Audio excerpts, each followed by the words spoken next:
All right, next question. This is great. So give us some ideas and styles of pickle fork frames and shooting them, and possibly the ideology behind them. All right, so this is a big can of worms.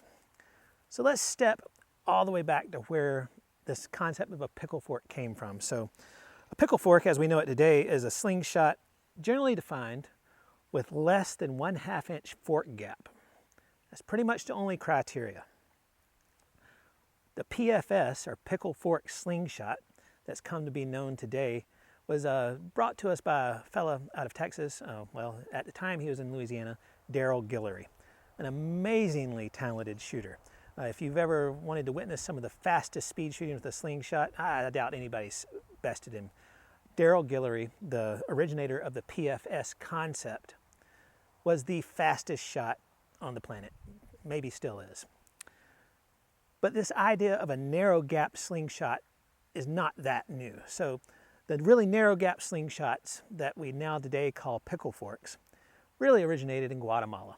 And it was just their style of slingshot, just a very narrow gap. And by no means would they refer to that as a pickle fork. But in our world today, we now call these slingshots pickle forks, or PFS slingshots. They don't really look like a pickle fork. Who knows? But why? Why would we shoot these? Because we know that if there's no gap, then our release has to be very different, because if there's no gap for the projectile to go through or over, then you're going to have a fork kit. And if you were to shoot a PFS slingshot with good technique like you would use for shooting TTF, you're probably going to get fork kits.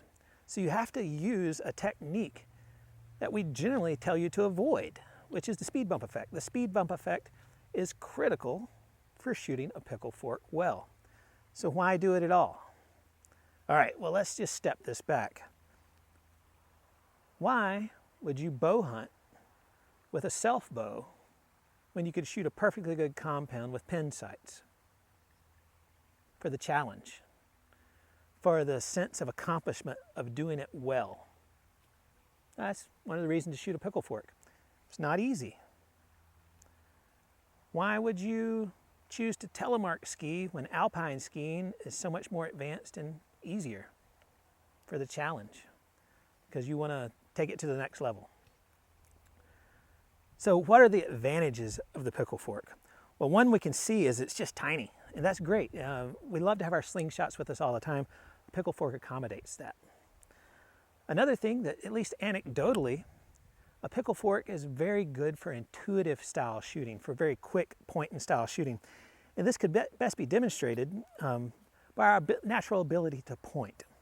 So it can often be said that since we understand where we occupy our bodies in space, our kinesthetic awareness, that if we could shoot a laser beam out of the tip of our finger and point to something on a wall, we would be very close to it because of our awareness of where we point. If you come from an archery background, specifically a traditional archery background, you generally want to set the arrow, if not on your finger, on a very low shelf. The reason being is that you're putting the arrow in line with your natural pointing ability. Pickle fork is very similar in that regard. It's basically right off the tip of your hand. If we believe that we have this capacity to point at something and be on point, and we draw the bands back underneath our dominant eye, it stands to reason that we're going to hit pretty close to that. So you can achieve spectacular accuracy with a pickle fork slingshot using a proper release. So let's say this here. A pickle fork slingshot is generally not for the beginner. A pickle fork slingshot is absolutely not for someone who doesn't want to shoot their hand, because you will eventually shoot your hand shooting a pickle fork slingshot, and it's going to hurt. So, like with our Flippin Pickle here, we've got it right on here.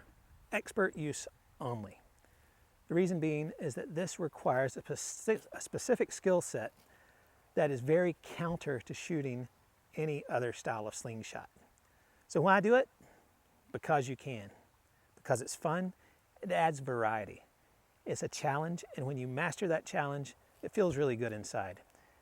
And one of the reasons we go out and shoot our slingshots at a high level of skill, or at least in pursuit of a high level of skill, is for that inner sense of accomplishment. And if you've never felt it, then you'll never know. But if you've shot a slingshot and shot it well, you know how it just lights you up and brings a smile to your face.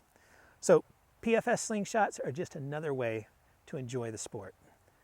Just keep in mind, they're not for beginners, and there is a specific technique. So thanks for that question.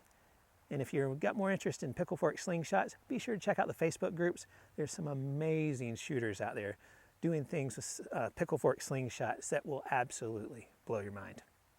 Thanks for taking a look.